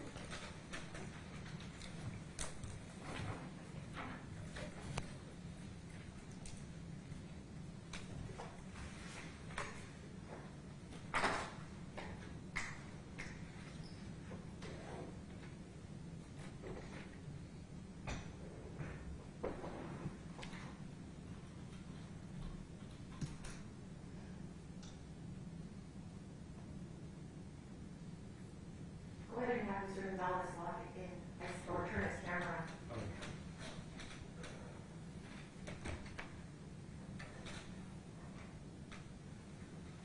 Thank you.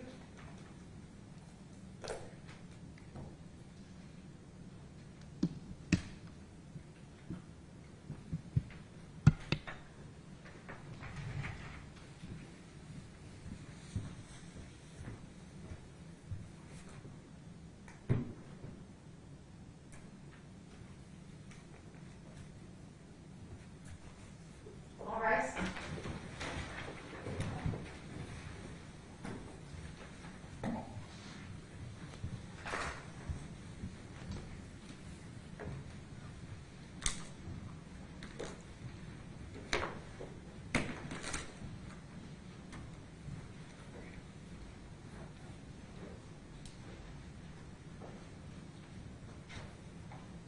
You may be seated. Defense, next witness. Your Honor, the defense rests. Thank you. All right, so just to sort of give you a roadmap of what to expect for the rest of the day. I'm going to read all the jury instructions to you. I'm going to get a copy for each one of you to have your own set of jury instructions, so don't worry about taking furious notes as I read these. You'll each have your own set when you go back to deliberate. This will take a little while to get through these when I read them to you, so we're going to break for an early lunch, and then we'll come back and do closing statements. Okay?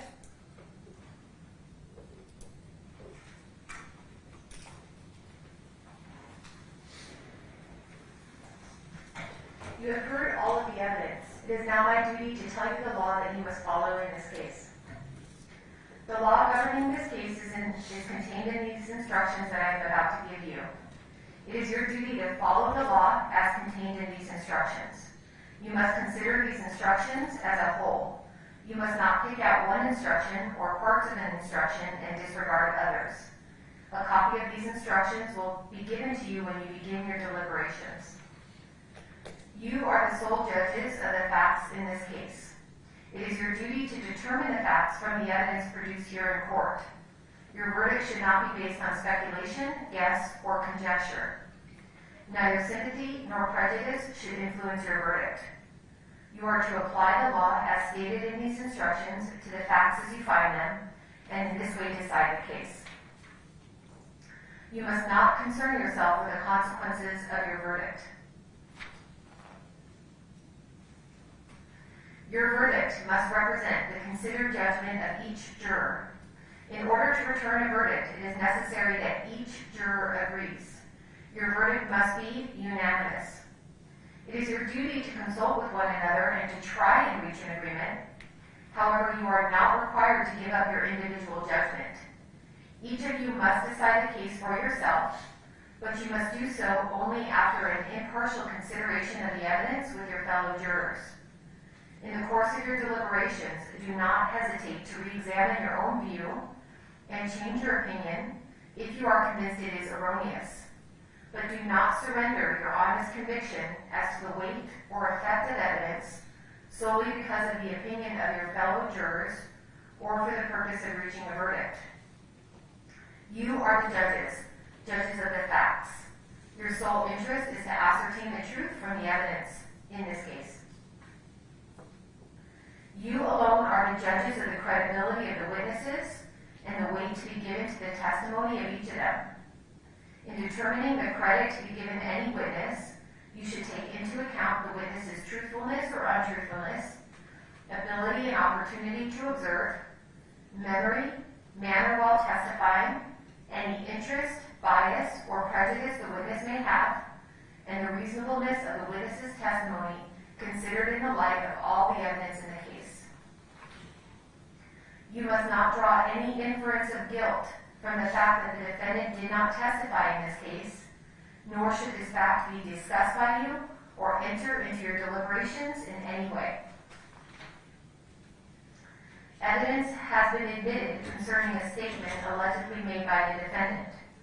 Before you consider such statement for any purpose, you must determine that the statement was given voluntarily. In determining whether a statement was voluntarily given, you should consider if it was freely made and not induced by promise or threat.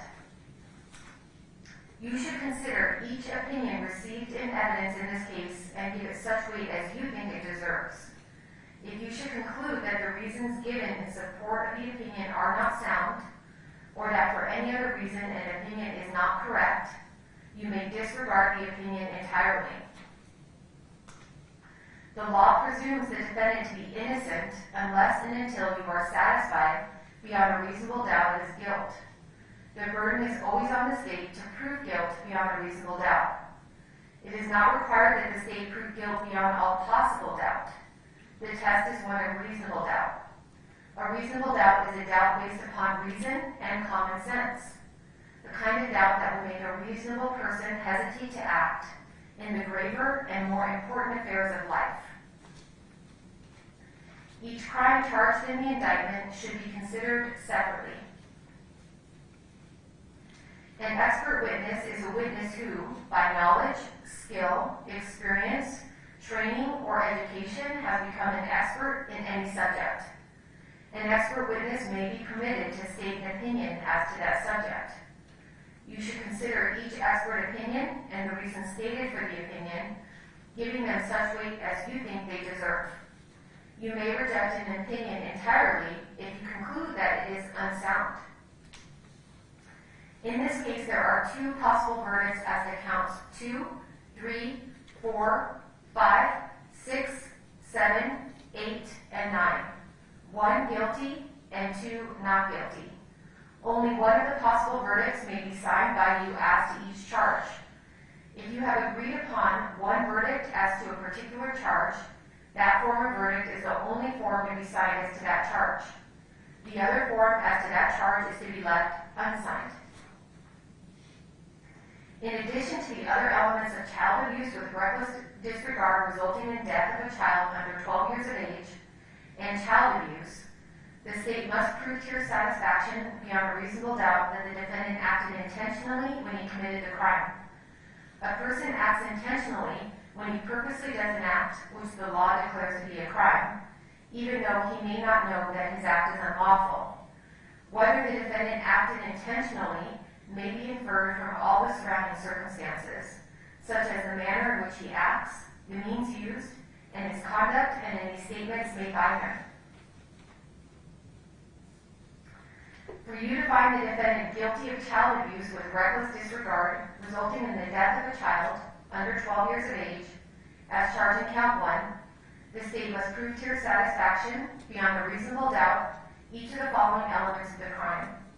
1, the defendant exposed Victoria Martens to an unsafe environment that included using drugs at the apartment on the day of the homicide, engaging in threats of violence related to the fight at the barbecue, opening up the possibility of retaliation, and putting Victoria in the care of Jessica Kelly, knowing that Jessica Kelly was violent and or paranoid and under the influence of methamphetamine. 2, by engaging in the conduct described in paragraph 1, the defendant caused Victoria Martens to be placed in a situation that endangered the life or health of Victoria Martens. 3, the defendant showed a reckless disregard for the safety or health of Victoria Martens. To find that the defendant showed a reckless disregard, you must find that the defendant's conduct was more than merely negligent or careless. Rather, you must find that the defendant caused a substantial and unjustifiable risk of harm to the safety or health of Victoria Martens. A substantial and unjustifiable risk is one that any law-abiding citizen would recognize under similar circumstances, and that would cause any law-abiding person to behave differently than the defendant out of concern for the safety or health of Victoria Martens. 4. The defendant's conduct resulted in the death of Victoria Martens. 5. Victoria Martens was under the age of 12. And 6. This happened in New Mexico on or about the 23rd day of August 2016.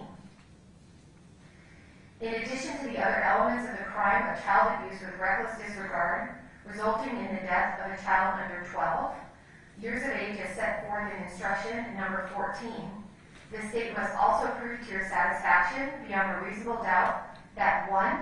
The death was a foreseeable result of exposing Victoria Martens to an unsafe environment that included using drugs at the apartment on the day of the homicide, engaging in threats of violence related to the fight at the barbecue, opening up the possibility of retaliation, and putting Victoria in the care of Jessica Kelly, knowing that Jessica Kelly was violent and or paranoid and under the influence of methamphetamine.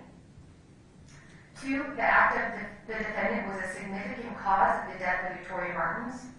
The defendant's act was a significant cause of death if it was an act which, in a natural and continuous chain of events, uninterrupted by an outside event, resulted in the death, and without which the death would not have occurred. There may be more than one significant cause of death. If the acts of 2 or more persons significantly contribute to the cause of death, each act is a significant cause of death. The state must prove beyond a reasonable doubt that the defendant's act was a significant cause of the death of Victoria Martens. An issue in this case is whether the negligence of a person other than the defendant may have contributed to the cause of death. Such contributing negligence does not relieve the defendant of responsibility for an act that significantly contributed to the cause of death, so long as the cause of death was a foreseeable result of the defendant's actions. However, if you find the negligence of a person other than the defendant was the only significant cause of death, or constitutes an intervening cause that breaks the foreseeable chain of events, then the defendant is not guilty of the offense of child abuse with reckless disregard, resulting in the death of a child under 12 years of age, as charged in count 1. For you to find the defendant guilty of child abuse, a lesser offense of count 1, the state must prove to your satisfaction beyond a reasonable doubt each of the following elements of the crime. 1. The defendant exposed Victoria Martens to an unsafe environment that included drugs at the apartment on the day of the homicide. Included using drugs at the apartment on the day of the homicide, engaging in threats of violence related to the fight at the barbecue, opening up the possibility of retaliation, and putting Victoria in the care of Jessica Kelly, knowing that Jessica Kelly was violent and or paranoid and under the influence of methamphetamine. 2. By engaging in the conduct described in paragraph 1, the defendant caused Victoria Martens to be placed in a situation that endangered the life or health of Victoria Martens. 3. The defendant showed a reckless disregard for the safety or health of Victoria Martens. To find that the defendant showed a reckless disregard, you must find that the defendant's conduct was more than merely negligent or careless. Rather, you must find that the defendant caused a substantial and unjustifiable risk of serious harm to the safety or health of Victoria Martens. A substantial and unjustifiable risk is one that any law-abiding person would recognize under similar circumstances, and that would cause any law-abiding person to behave differently than the defendant out of concern for the safety or health of Victoria Martens. 4. Victoria Martens was under the age of 18. And 5. This happened in New Mexico on or about the 23rd day of August 2016.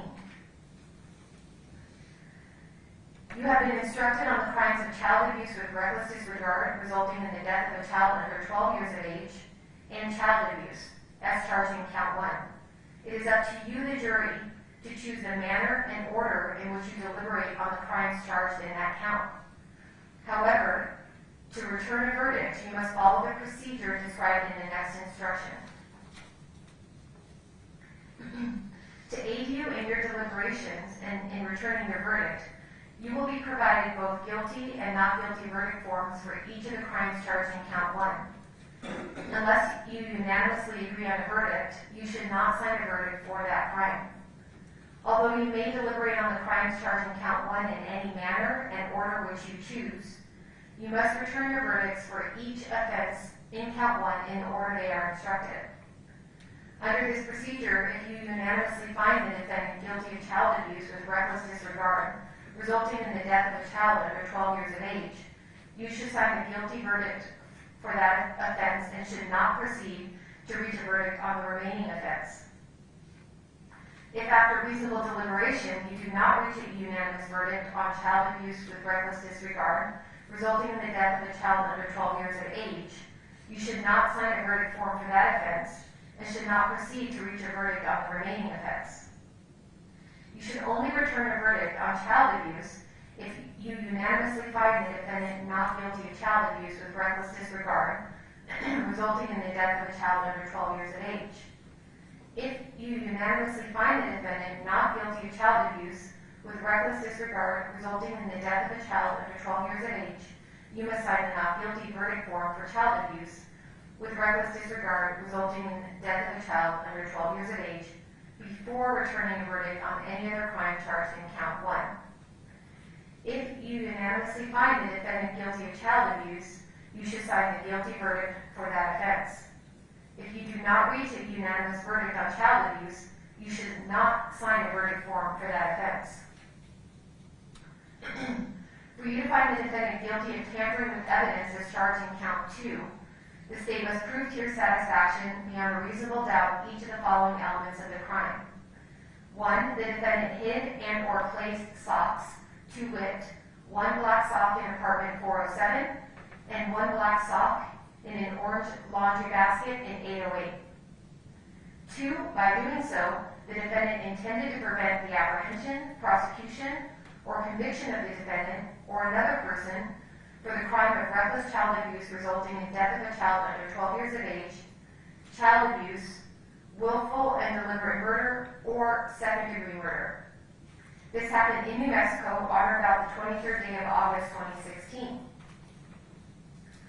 For you to find the defendant guilty of tampering with evidence as charged in count 3, the state must prove to your satisfaction beyond a reasonable doubt each of the following elements of the crime.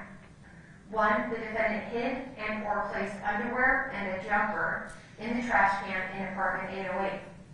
2. By doing so, the defendant intended to prevent the apprehension, prosecution, or conviction of the defendant or another person for the crime of reckless child abuse resulting in death of a child under 12 years of age, child abuse, willful and deliberate murder, or second-degree murder, and this happened in New Mexico on or about the 23rd day of August 2016.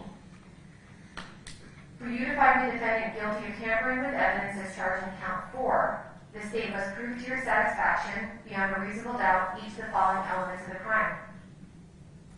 1. The defendant changed Victoria Martin's body by removing her arms. 2. By doing so, the defendant intended to prevent the apprehension, prosecution, or conviction of the defendant or another person for the crime of reckless child abuse resulting in death of a child under 12 years of age, child abuse, willful and deliberate murder, or second-degree murder, and this happened in New Mexico on or about the 23rd day of August 2016. For you to find the defendant guilty of tampering with evidence as charged in count 5, the state must prove to your satisfaction beyond a reasonable doubt each of the following elements of the crime.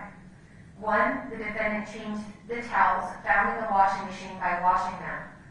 2. By doing so, the defendant intended to prevent the apprehension, prosecution, or conviction of the defendant or another person for the crime of reckless child abuse resulting in the death of a child under 12 years of age, child abuse, willful and deliberate murder, or second-degree murder, and this happened in New Mexico on or about the 23rd day of August 2016.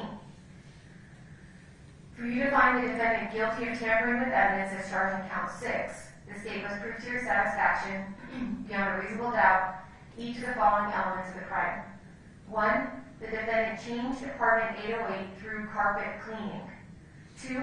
By doing so, the defendant intended to prevent the apprehension, prosecution, or conviction of the defendant or another person For the crime of reckless child abuse resulting in the death of a child under 12 years of age, child abuse, willful and deliberate murder, or second-degree murder, and 3, this happened in New Mexico on or about the 23rd day of August 2016. For you to find the defendant guilty of tampering with evidence as charged in count 8, the state must prove to your satisfaction beyond a reasonable doubt each of the following elements of the crime. 1, the defendant hid and or placed Victoria Martens' heart and a portion of her liver. 2, by doing so, the defendant intended to prevent the apprehension, prosecution, or conviction of the defendant or another person for the crime of reckless child abuse resulting in the death of a child under 12 years of age, child abuse, willful and deliberate murder, or second-degree murder, and 3, this happened in New Mexico on or about the 23rd day of August 2016. For you to find the defendant guilty of tampering with evidence as charged in count 8, the state must prove to your satisfaction beyond a reasonable doubt each of the following elements of the crime. 1, the defendant changed knives by washing them. 2, by doing so, the defendant intended to prevent the apprehension, prosecution, or conviction of the defendant or another person for the crime of reckless child abuse resulting in the death of a child under 12 years of age, child abuse, willful and deliberate murder, or second-degree murder, and 3, this happened in New Mexico on or about the 23rd day of August 2016. In addition to the other elements of tampering with evidence, you must consider whether the defendant's acts related to the commission of willful and deliberate murder. The defendant is not charged with willful and deliberate murder. However, the law declares that to be a crime when 1, a person killed Victoria Martens, 2, the killing was with the deliberate intention to take away the life of Victoria Martens, and 3, this happened in New Mexico on or about the 23rd day of August 2016. A deliberate intention refers to the state of mind of the person. A deliberate intention may be inferred from all the facts and circumstances of the killing. The word deliberate means arrived at or determined upon as a result of careful thought and the weighing of the consideration for and against the proposed course of action. A calculated judgment and decision may be arrived at in a short period of time. A mere unconsidered and rash impulse, even though it includes an intent to kill, is not a deliberate intention to kill. To constitute a deliberate killing, the slayer must weigh and consider the question of killing and his reasons for and against such a choice. In addition to the other elements of tampering with evidence, you must consider whether the defendant's acts related to the commission of second-degree murder. The defendant is not charged with second-degree murder. However, the law declares that to be a crime when 1, a person killed Victoria Martens, 2, the person knew that the person's act created a strong probability of death or great bodily harm to Victoria Martens, and 3, this happened in New Mexico on or about the 23rd day of August 2016. For you to find the defendant guilty of conspiracy to commit tampering with evidence as charged in count 9, the state must prove to your satisfaction beyond reasonable doubt each of the following elements of the crime. 1, the defendant and another person by words or acts agreed together to commit tampering with evidence. 2, the defendant and the other person intended to commit tampering with evidence. And 3, this happened in New Mexico on or about the 23rd day of August 2016. The defendant may be found guilty of a crime even though the defendant did not do the acts constituting the crime. If the state proves to your satisfaction beyond a reasonable doubt each of the following elements. 1, the defendant intended that another person commit the crime. 2, another person committed the crime. And 3, the defendant helped, encouraged, or caused the crime to be committed. You may not consider evidence that the defendant may have attempted auto burglary. You may consider whether the defendant obtained marijuana on the evening of the homicide only for the purpose of determining the defendant's state of mind in relation to the charge of child abuse with reckless disregard resulting in the death of a child under 12 years of age as charged in count 1 and for that purpose only.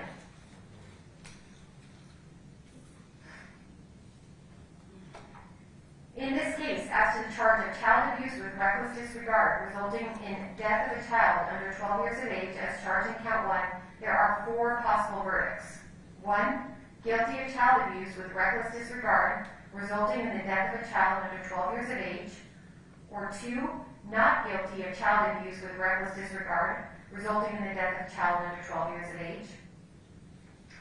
Or 3. Guilty of child abuse.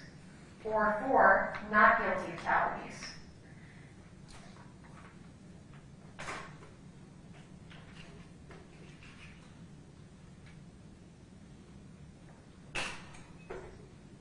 You must consider each of these crimes.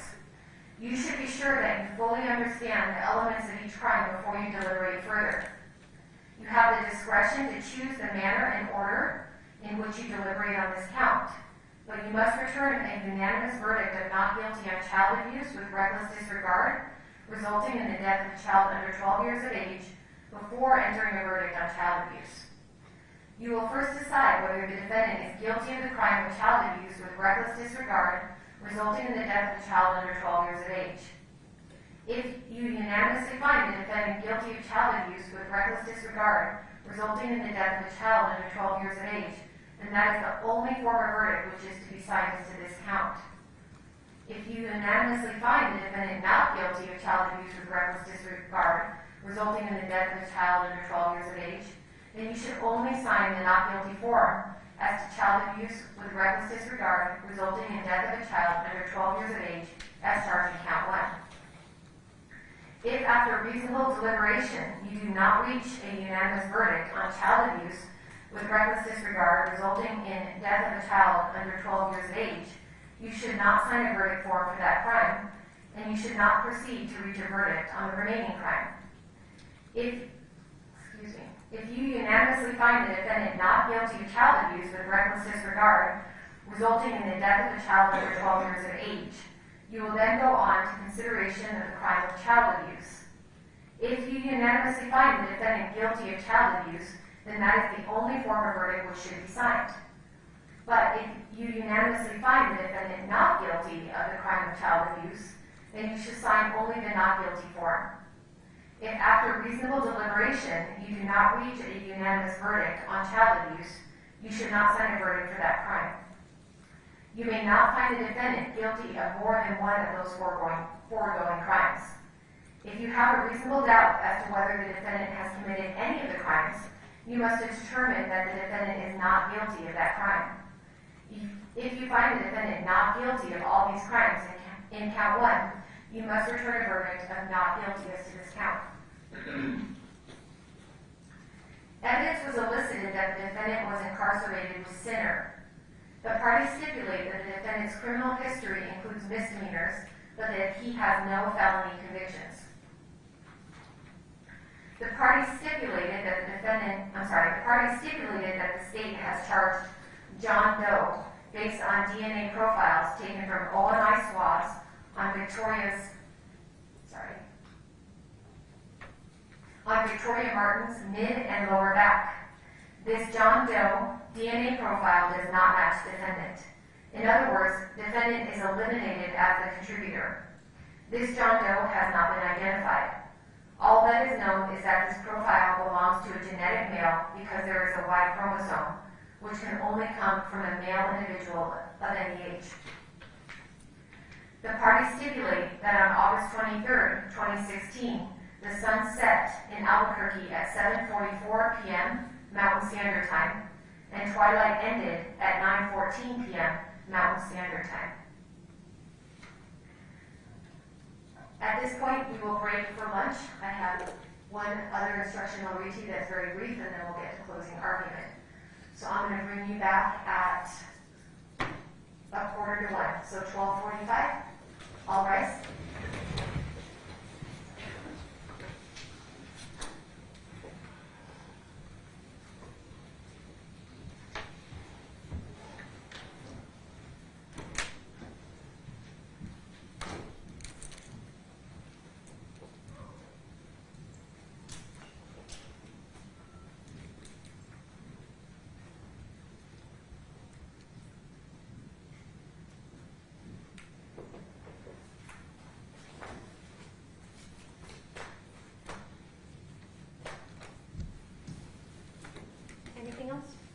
All right, we'll see you 12:45.